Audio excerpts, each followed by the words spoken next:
All right, we are back. Check out my website, roguegovernment.com. It's all the latest news and information on what's happening with the New World Order. And just to wrap up some of the things that Josh was talking about, it's really fascinating because really what we're talking about here, all these different groups, they encompass the priest class. And you start looking at what the Vatican does, you start looking at what these various groups do, and essentially they put out these phony religions for people to follow. Meanwhile, they're worshiping something completely different behind the scenes. This is something that we've seen throughout history. And, you can go back thousands of years, back to the ancient civilizations, and see how the priests hid knowledge from the people. And by hiding that knowledge from the people, they were able to control the people by giving them a phony worldview. And that's exactly what they're doing now. Nothing has changed. And that's essentially the modus operandi of these people. Josh, you have any comments on that before we get to the clips? Well, yeah, Lee, I do, and I really want to preface what we're going to talk about now. One of the things that's interesting, again, what that's finding me is all these people that we've found that have been involved in the Patriot movement. We know that we've got some voluminous examples in our and in the film of about controlled opposition. I mean, you've got people like Pat Buchanan and Larry McDonald, the Jesuit trained former head of the John Birch Society, who are up there with people like Tom Braden, who's been involved in CIA operations. We know Larry McDonald was involved with CIA operations with the World Anti-Communist League along with John K. Singleb. So we have a clip of them on Crossfire, and they're basically arguing over these things and arguing over conspiracy theories, and they're all one's trying to make the other one look bad and trying to make it all look great when they've all been involved in these same operations. And that's the whole thing that people need to understand is that if you go research the John Birch Society and you go find out and look at all these people that have been involved, when you see talk radio show hosts have on people like John McManus, who's one of these certain hosts had on about a month or so ago, and you see all these connections, especially to even Ron Paul has supported the John Birch Society as well. And, we know that Robert Welch, the candy maker, got his startup money from Nelson Rockefeller to fund the John Birch Society. So that's the whole thing Lee, is we know that these groups have been started, and this stuff has continued today. They are essentially trying to create grassroots movements that give you one version of what the New World Order is. It's the bankers, it's the Bilderberg Group, it's the CFR, and they never tell you about the Vatican, they never tell you about the priest class, and they never tell you what their whole thing is. They delve a little bit into the whole Jewish Zionist thing, but the reason they don't even go that far and a lot of times, because if you really start pulling back the strings on the Zionists, you eventually find your way, if you do the right research, you eventually find your way to the Knights of Malta. So, this is why we've had questions of why these people have people like Lynn Horowitz, Knights of Malta. Why did these certain talk radio show hosts like Alex Jones work on the Pat Buchanan campaign, Knights of Malta? Why are all these Jesuit people on the show? And what's interesting, Lee, is we shipped out a few DVDs. We haven't shipped them all out by probably by the end of this week. We'll be caught up on on all the shipping. But it's amazing that people are finally doing what we've told them to do all along, and that is to not listen to us, to do their own research, look into this stuff for themselves, buy the books, look at the research, and find out for themselves what's going on. And it's amazing, I started getting reports today during my show that indeed this was starting to happen. And it's amazing to see these people are already scrambling, and we haven't even had a full release on the film yet. So it's going to be an interesting next month or so, Lee, I think. Oh, yeah, I firmly agree on that. And, we actually have the clips of what you were talking about. And I'm going to play the first one right now. And this is from the Alex Jones Show. And he's been getting calls, emails about the Council for National Policy. And essentially, you can just tell, just based upon his reaction, that he does not want to talk about this. He brought on Peter Dale Scott onto his show specifically to try to whitewash it and then to say, oh, yeah, well, we talked about it. Now we don't have to talk about it again. But now people are calling his show, asking him about the Council for National Policy. And really, he doesn't have a good answer because all of his regular guests that he's brought on his show, a lot of them have had ties to this group. So he's kind of in a really tough spot here, and it really shows in these clips. So, Josh, I'm going to play the first clip, and then I'll get your comments on this clip after it's done. Here's the clip from the Alex Jones Show taken from yesterday's program. Well, I've been trying on my search engines. But I do have a question, though. What do you know about the Council of National Policy? We had, what's his name? What's that professor? I've had him on like 20 times over the years. But you bring it up and so I forget his name. What is his name? Oh, man, he wrote The Politics of Heroin. It'll pop in my head in a second.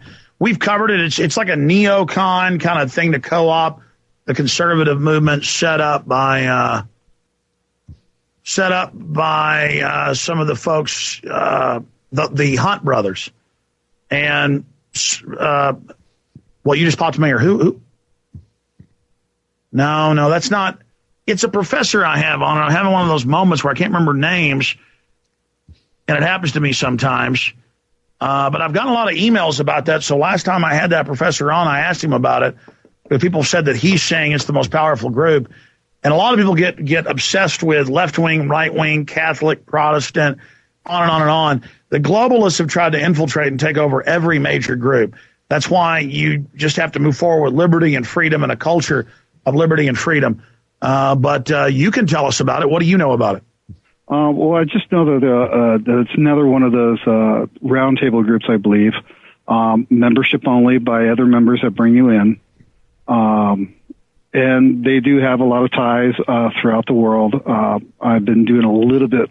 I've only been a little research because I've been working on the book Tragedy and Hope, and so all the things that you and Hara Watson were talking about, pretty much they wanted to do back then, except that they wanted Hitler not to go to war. They would just want to do it by stealth and negotiation. Yeah, and so that's why they went ahead and took the Nazis in and put them into their stealth mode. Listen, I appreciate your call. It is driving me crazy. What is the name? He'd write Politics of Heroin. That's another author. What did he write? He's a 9/11 truther.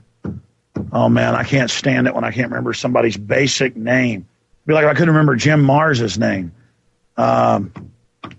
He's written about it. I don't know. Anyways, let's go ahead and take another call here. All right, that's essentially the clip. Now, Josh, I'm sorry. He forgets the name of the guy he interviewed conveniently. I find that very odd.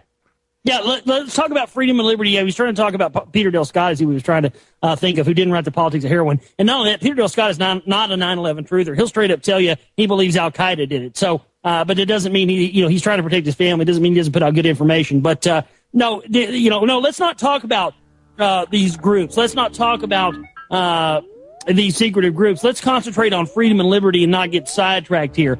Okay, Jonesy, how about the fact that you do nothing but talk about the CFR and the Bilderberg Group? And we do have another clip, Lee, that I think we're going to play when we come back from the break, correct? Yes, that's correct. And it kind of ties in with what you're saying.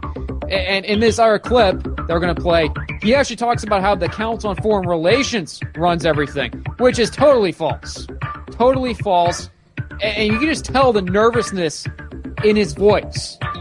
He's obviously in a situation that he doesn't want to talk about this. So we're going to play that clip on the... You are now...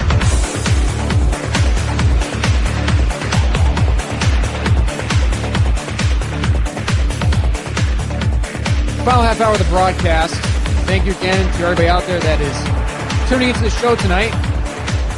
And in case it's the first time that you've tuned in, this show airs every night, Monday through Friday, from 9 p.m. to midnight Central Standard Time, right here on the Oracle Broadcasting Network.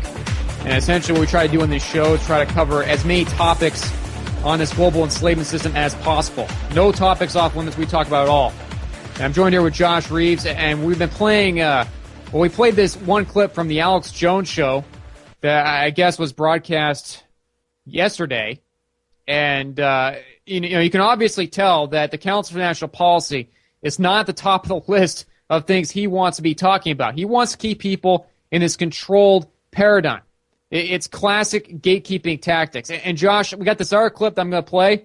I'm going to play this clip, and then I want to get your comments on this because, this stuff, it's just crazy. He's getting bombarded with people asking questions about this group, and I don't think he's willing to give anybody a straight answer. So, without further ado, here is the clip from today's show, the Alex Jones show. Here it is. All right, George, Steve, Josh, and others, I'm going to get to you in a moment. I have looked more into this Council for National Policy because I keep getting emails and calls about it, and people saying, I've heard you're a part of it, or I've heard Ron Paul's part of it, or I've heard this guy's part of it, that guy's part of it. So I knew I'd heard of it before in association with Blackwater from some professors and people we'd had on. And so I went and looked it up. It's kind of like a junior CFR. You know, they have lots of these things that have, Robert's rules or wherever where you don't talk about what goes on in the meeting. And I went and looked at it. It's something from the 80s where, they went out and co-opted the preachers and went out and co-opted talk show hosts and went out and co-opted, Oliver North was involved and all of these people. And then when I look at the list of people that were involved in this, I know most of them have even come out and, this was the 80s. It's easy in 2009 to go, look at this group. They were being funded by the Hunt brothers and they wanted to bring back, right-wing Bill of Rights Constitution and Hillary's given speeches about it. I discovered that was what her whole vast right-wing conspiracy was about. And of course there's a vast right-wing conspiracy. That's the phony right-wing co-opting, conservatives in this country and also trying to get power in the political process. That's how all these groups work. But we always explain, we don't get too upset and obsessed about even the Council on Foreign Relations running everything. We explain that's a pyramidal structure where most of them don't even know what the bigger picture is, and they've been co-opted into this good old boy club. Trilateral Commission's a lot smaller. It's pretty much all insiders. Bilderberg, total insiders. But there's all these other groups. But I mean, the endless obsession with, was somebody part of a right-wing group 25, 30 years ago. Meanwhile, all hell's coming down on us. The bankers are taking over right now, and they're trying to get us to fight off of left, right.